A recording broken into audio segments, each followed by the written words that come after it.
વાત મારે કરવાની છે મોટિવેશનની, વુમન પાવરની, પણ એ પહેલા મારે ખરેખર એક સવાલ એવો પૂછવો છે કે આ એક જ દિવસ વુમન્સ ડે શું કરવા? કોઈ લાઈવ નહીં કરતા પ્લીઝ. હું ફેસબુક સાથે કોન્ટ્રાક્ટમાં છું, so please don't shoot anything, નહીં તો તમારે ત્યાં નોટિસ આવશે.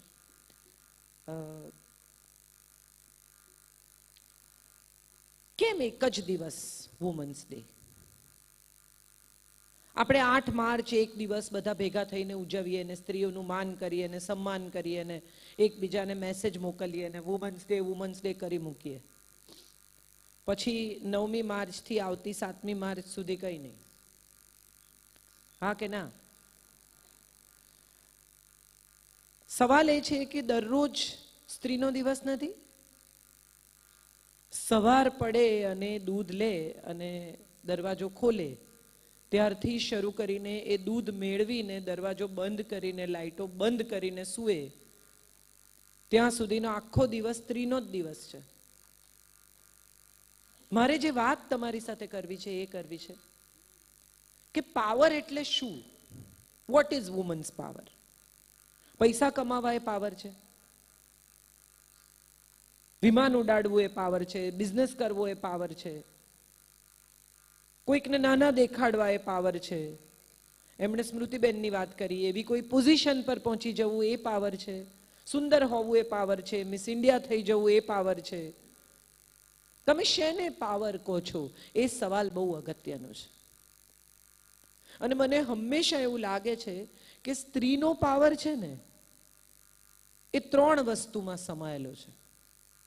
અને જો એ 3 વસ્તુ થઈ શકે તો સ્ત્રી જીવનમાં ક્યાંની ક્યાં નીકળી જાય. પહેલી વસ્તુ છે ક્ષમા. સ્ત્રી સામાન્ય રીતે બહુ ઝડપથી ક્ષમા કરી શકતી નથી, માફ ના કરે, પકડી રાખે, વર્ષોના વર્ષો સુધી યાદ રહે. ફ્રીજમાં શું મૂક્યું છે એ ભૂલી જવાય, પણ 10 વર્ષ પહેલા લગ્નમાં અમરેલી ગયેલા ત્યારે એમણે મારી સાથે શું કરેલું એ મને બરાબર યાદ છે. ફ્રીજ પાસે આવીને ઊભી રહે કે શું હતું યાર, કંઈક તો હતું. કબાટ ખોલીને ઊભી રહે કે યાર શું લેવા આવી, કંઈ તો લેવા આવી. ચશ્મા ફ્રીજમાંથી મળે, લોટના ડબ્બામાંથી ચાવી મળે, અને પછી બધાને વઢે ઘરમાં, તમે જ સંતાડી છે. અને છતાં એને તમે પૂછો કે 10 વર્ષ પહેલા શું થયેલું, તમારી નણંદના લગ્નમાં, તમારી નણંદની દીકરીના લગ્નમાં, તમારા ભાઈને ત્યાં, તો યાદ છે, અક્ષરસહ યાદ છે.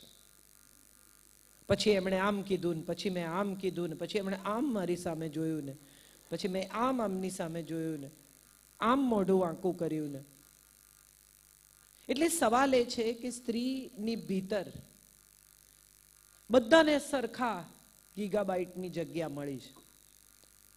એક સરખું મગજ આપે છે ઈશ્વર બધાને, એક સરખા ગીગાબાઇટ. હવે આપણે એ જગ્યા શેનાથી રોકીએ છે એના પર આપણી જિંદગીનો આધાર છે.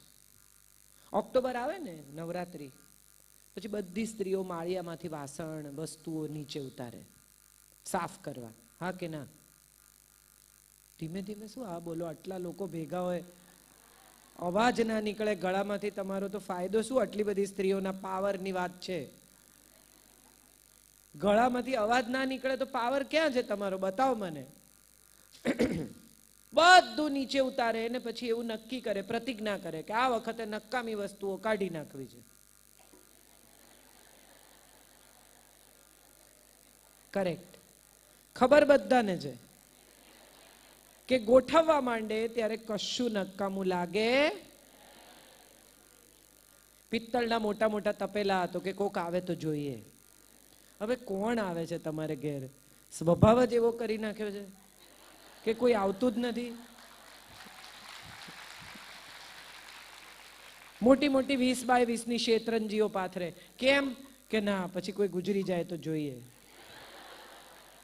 મોટા મોટા ઘડા, બધા પિત્તળના વાસણો, કુંડીઓ, બધું તાંબા કુંડીઓ. કેમ કે જોઈએ, આ તો મારા પિયરથી આવ્યું હતું. સવાલ એ છે કે આપણા મનના માળિયામાં પણ આપણે આવી કેટલી નકામી વસ્તુઓ ભરી રાખી છે. જેની એકચ્યુઅલી જરૂર નથી. ફલાણાને ઠીક કરી દઈશ ને, આને સીધા કરી નાખીશ ને, આની તો સાન ઠેકાણે લાવી દઈશ ને, આને તો ભાન પાડી દઈશ ને, આને તો આમ કરી દઈશ ને, આને તો એક નંબરનો બરાબર કરી નાખીશ ને. એકચ્યુઅલી ખરેખર તમારા કરવાથી કોઈ સીધા થયા છે? હા કે ના?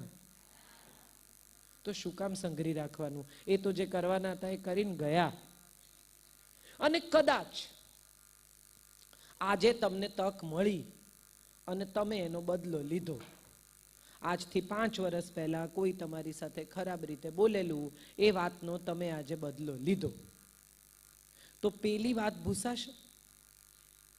જે થયું તું ત્યાં જઈને, એ સમયમાં જઈને તમે કંઈ બદલી શકો એમ છો? તો આજે નવા હિસાબ શું કામ ઊભા કરવાના? લગભગ દરેક સ્ત્રી ક્યાંક ને ક્યાંક, કશેક ને કશેક એની સાથે ભૂતકાળમાં થયેલા વર્તનથી પીડાય છે. તમે વિચાર કરો, આજે જે ક્લાસ, જે વર્ગની સ્ત્રીઓ અહીંયા બેઠી છે, બરાબર?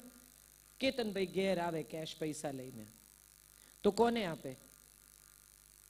5-10 લાખ રૂપિયા લઈને આવો તો કોને આપો? વાઈફને, બરાબર? વાઈફ એને ક્યાં મૂકે? કબાટમાં. ચાવી ક્યાં રહે? અને 10 આપ્યા હોય એમાંથી 2 પાછા માંગે તો કે કેમ? હવે આનાથી વધારે કયો પાવર તમારે જોઈએ છે? જેણે મૂકવા આપ્યા હતા એ ગરીબડા થઈને પૈસા માંગે, અને તમારા 3 સવાલના જવાબ આપો પછી એ પૈસા મળે.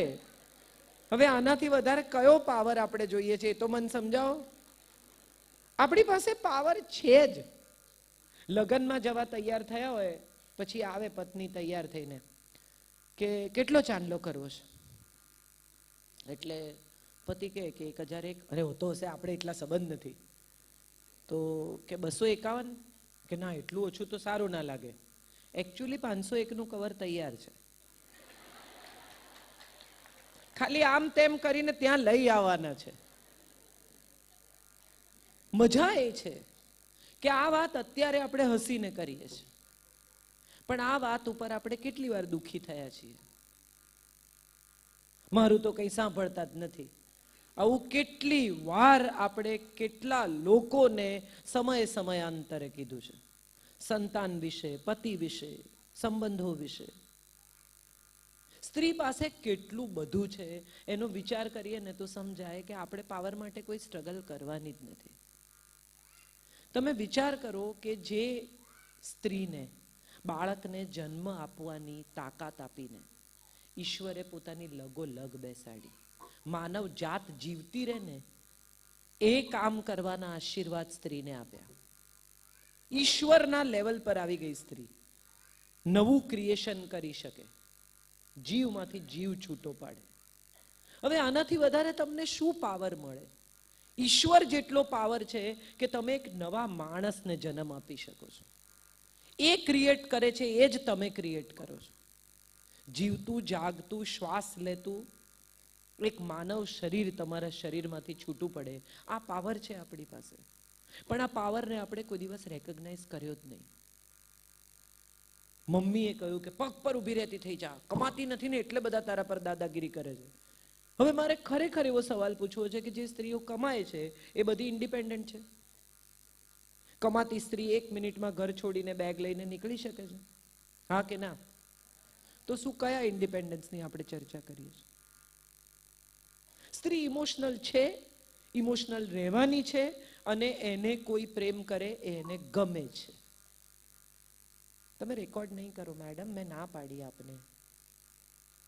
તમારા પર ફેસબુકની નોટિસ આવશે, પ્લીઝ ટ્રાય એન્ડ અન્ડરસ્ટેન્ડ. હું ના પાડું છું તમને. તો મારે જે વાત કહેવી છે કે સ્ત્રી જ્યારે જ્યારે પોતાના અસ્તિત્વની ફરિયાદ કરે છે, હમણાં એમને કહ્યું કે દીકરીને જન્મ નહીં આપવાનો, જા જતી રહે, તો હું તમને એ સવાલ પૂછું છું કે દીકરીને દાખલા તરીકે જન્મ આપવાની ના પાડી સાસરિયાએ, અને એણે આ સ્ટ્રગલ કરી અને દીકરીને નિર્વસ્ત્ર કરીને નદી કિનારે મૂકી દીધી કે જે કંઈ આગળ પાછળ થયું, મારો સવાલ એ છે કે એક છોકરી જ્યારે જન્મે છે ત્યારે એની સાથે કેટલી શક્યતાઓ જન્મે છે, કેટલી પોસિબિલિટીઝ. આ હમણાં જે દીકરી અહીંયા નૃત્ય કર્યું, આ જ નૃત્ય એ કેટલા વર્ષોની સાધના પછી તમારી સામે રજૂ કરી શકે છે. હમણાં તો તમે ફ્લાઇટમાં ટ્રાવેલ કરતા હો ને તો તમને ખબર પડે કે જેટલા મેલ પાયલટ છે ને એટલી ફિમેલ પાયલટ્સ છે. ઇન્ડિગોમાં, જેટમાં બધે લેડી પાયલટ્સ એટલી બધી છે. આપણે બધા હવે તો આ એરફોર્સમાં છોકરીઓ ફાઇટર વિમાન ઉડાડે છે, આર્મીમાં છોકરીઓ છે. કોઈ એક એવી જગ્યા નથી કે જ્યાં હવે સ્ત્રીએ પોતાનો પગ નથી મૂક્યો. બોર્ડમાં તમે પહેલા 10 નંબર જુઓ ને તો એમાં 7 દીકરીઓ છે, 3 દીકરાઓ છે. પહેલા એવો સમય હતો કે જ્યારે એન્જિનિયરિંગમાં છોકરીઓ 124 છોકરાઓ હોય, એમાં બીજી 5 છોકરીઓ હોય, કોમ્પિટિશન એકદમ હાઈ હોય છોકરીને પહોંચવાની. સમજ્યા કે ના સમજ્યા? આ તો હસી નાખો, આમાં આટલું ગંભીર કંઈ નથી. સો હવે સિવિલ એન્જિનિયરિંગમાં છોકરીઓ જાય છે, ઓર્થોપેડિક સર્જન તરીકે છોકરીઓ કામ કરે છે. એવી કોઈ જગ્યા નથી કે જ્યાં સ્ત્રી નથી પહોંચી. તો પછી આપણે કઈ એવી ફરિયાદ કરીએ છીએ કે અમને ઇક્વલ તક નથી મળતી? આપણને બધાને ઇક્વલ તકો મળી જ છે, મળતી રહે જ છે. સવાલ એ છે કે એ ઇક્વલ તકનો આપણે ઉપયોગ કરીએ છીએ કે નથી કરતા. તમે ક્યાંય પણ સિવિલ એન્જિનિયરિંગમાં એડમિશન લેવા જાઓ ને તમારા પર્સન્ટેજ કરેક્ટ હોય તો તમને કોઈ એમ કહે છે કે તમે ફિમેલ જેન્ડર છો, ના સિવિલ એન્જિનિયરિંગમાં એડમિશન નહીં મળે. છોકરી MBBS કરીને પાસ થાય અને એમ નક્કી કરે કે મારે ઓર્થોપેડિક સર્જન થવું છે કે મારે જનરલ સર્જન થવું છે, તો એના પર્સન્ટેજ કરેક્ટ હોય તો એને ઓર્થોપેડિક સર્જન તરીકે કામ કરવાની તક મળે છે કે નથી મળતી? મળે છે. તો એનો અર્થ એ થયો કે આપણી પાસે ઇક્વલ તકો છે. આ ઇક્વલ તકનો આપણે ઇક્વલ ઉપયોગ કરતા નથી. હવે આપણે એ જગ્યાએ આવીએ કે આપણે એનો ઇક્વલ ઉપયોગ કેમ નથી કરતા. તો એટલા માટે નથી કરતા કે આપણો પરિવાર, આપણી આસપાસના લોકો, આપણું પિયર પ્રેશર, આપણો સમાજ, આપણી જ આસપાસની સ્ત્રીઓ આપણને આ ઇક્વલ તકનો ઉપયોગ કરતા રોકે છે.